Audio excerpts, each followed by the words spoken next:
Hello, how you doing? I'm going to talk to you today about Peach McIntyre, street woman. But look, why do you ignorant people out there keep saying that I'm jealous of her? You're going to tell me that I'm jealous of a woman with 6 children and on welfare getting food stamps and a disability check for one of the children and all the rest. You're going to tell me that. You're going to tell me that I'm jealous of a woman whose husband don't even like her and he keeps cheating on her and he has all these babies by her. You're going to tell me I'm jealous of a person like that. I keep telling you all that I don't waste my time with that emotion. If I'm going to waste my time with that emotion, I'm going to be jealous of Halle Berry. She has more money in her pocket, an Oscar, and better clothes than I do. Or I'm going to be jealous of Diana Ross. If I'm going to waste my time being jealous, I'm going to be jealous of somebody like them. Okay, I'm not going to waste my time being jealous of Peach McIntyre. Okay, y'all ignorant. Y'all jealous because y'all saying she has money. How do you know that I don't? Look, I don't shop anymore. I'm becoming a minimalist. I'm trying to give away my stuff. I've given away about 20%. I'm trying to get up to 80%. I'm a minimalist.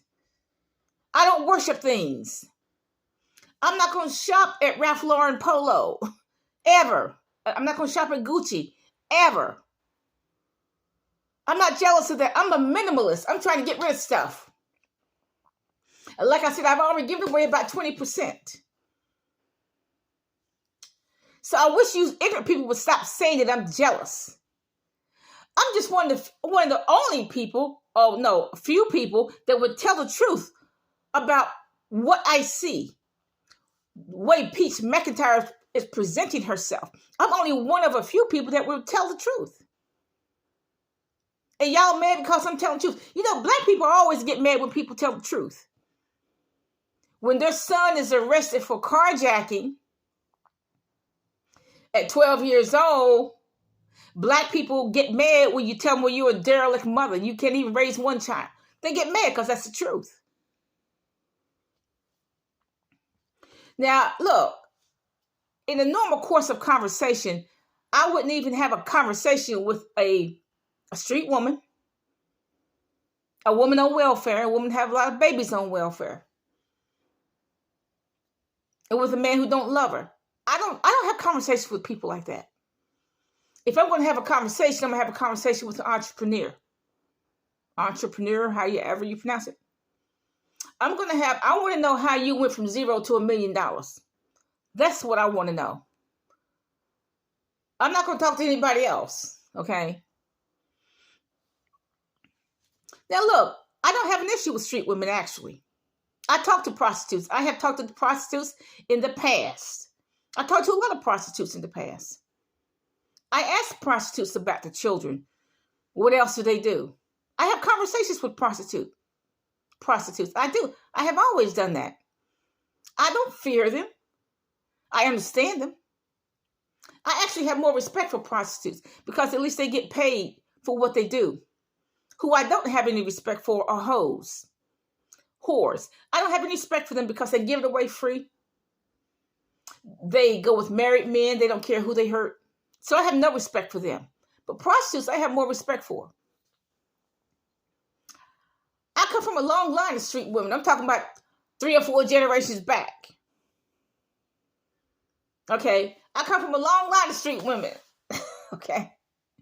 And I have to struggle to this day of not going to the streets. To this day, I have to struggle with it. Because that is a generational curse. They pass down this street womanhood from one generation to another. I was a street woman.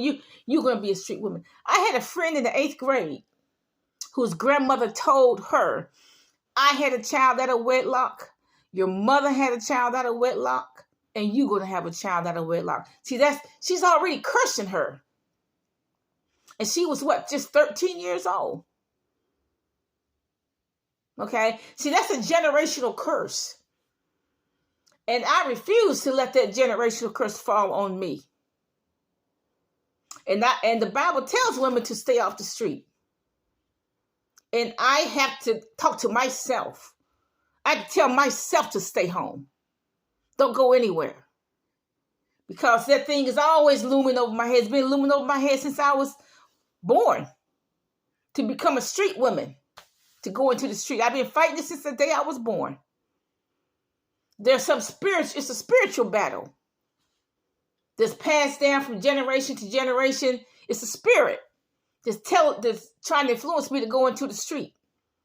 And I won't do it. I got to talk to myself. The Bible says women stay off the street in Proverbs. So that's what I try to do. I try to stay off the street. And sometimes I have to stay in the house. I don't drive anywhere.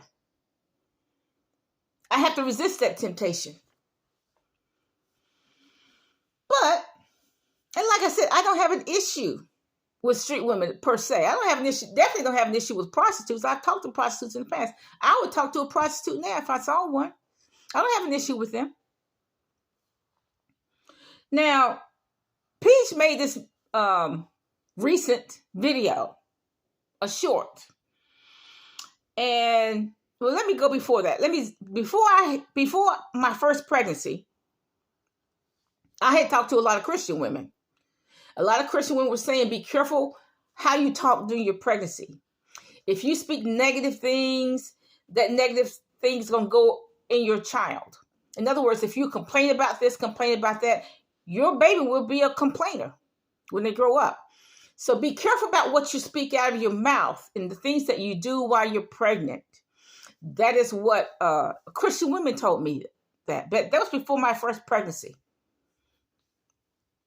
So when I was pregnant, I spoke positive things. I read the Bible to the baby, and I read poetry to my baby. I try to speak very positive things to my baby. Now, Peach, let's just say that for the sake of argument that she is pregnant. Let's just say that she is, okay? She says, while she's pregnant, I'm going to take my MFing children to the park, to the fair. She calls her children MFing children. She don't want none of them. She only had them because she wanted to keep wood. MF, she always cursing around her children. She made this short video. I guess she's talking to the men of the world. She says, I cook, which she doesn't. Wood cooks. Her mother cooks. Cooking packaged food is not cooking. Making food from scratch is cooking. She says, I clean, which she doesn't. The maid cleans.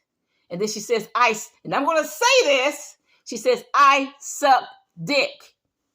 That's what she's telling the men of the world, if they're interested in her. I suck dick. Now look, her children have to listen to that.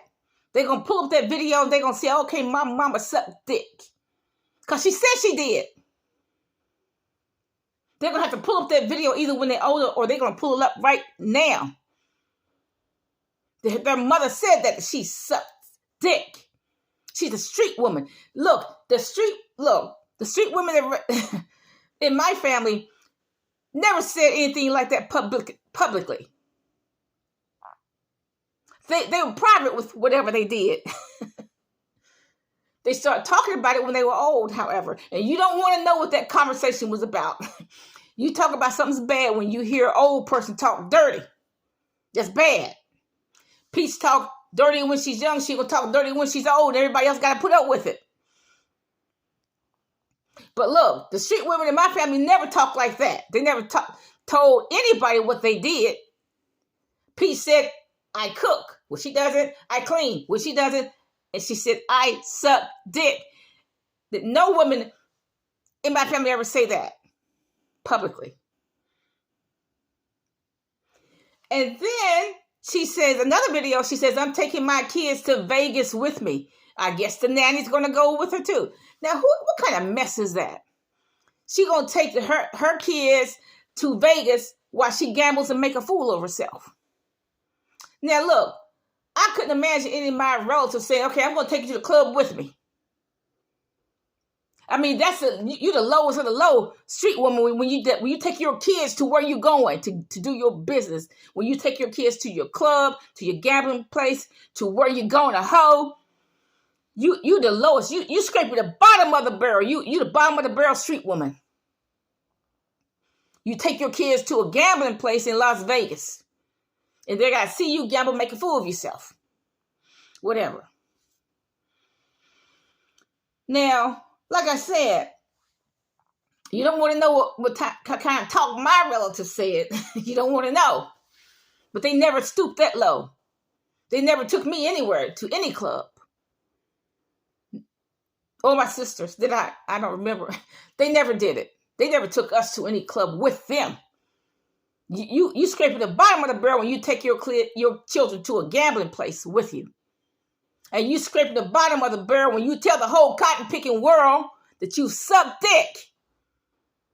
Watch the video. I know you all see it. She's a cotton-picking street woman. Bottom of the barrel street woman. Bye.